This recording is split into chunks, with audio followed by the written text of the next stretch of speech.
Ngayon, gagawa ako ng corn fritters gamit ang B-ration section ng World War II US Army Cookbook bilang bahagi ng kolaborasyon ko sa history para sa bagong seryeng World War II kasama si Tom Hanks. Ang recipe na ito ay niluluto ng Army Cook malapit sa front dahil hindi kailangan ng sariwang sangkap kundi mga laman ng B-ration gaya ng delatang mais, powdered milk at pinatuyong itlog. Kahit hindi ito kaaya-aya sa atin, mahalaga na bagong luto ang pagkain na mas maganda kaysa sa pre-cook na C-rations na ilang linggo ng kinakain ng ibang sundalo. Ang fresh corn fritters, kahit mula sa pinreserbang sangkap, ang pinakamalapit sa lutong bahay na pagkain na marahil ay makukuha ng karamihan malapit sa front.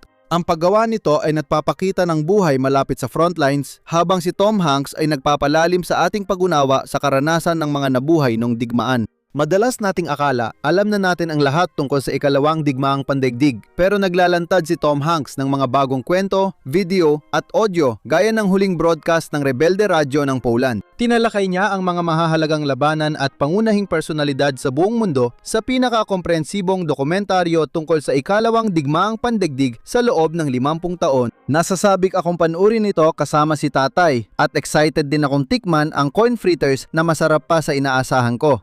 Malambot sa gitna, medyo malutong sa gilid at malasang creamed corn kahit halatang gawa sa delata at pinatuyong sangkap. Pero kaya nga sila ang perpektong merienda ng World War Ikalawa habang nanonood ka ng mga bagong episode ng World War Ikalawa kasama si Tom Hanks na ipapalabas tuwing Lunes ng 8-8 Pampito, Central bahagi ng History Honors 200 at 50 eksklusibo sa History Channel o panuorin kinabukasan sa History App.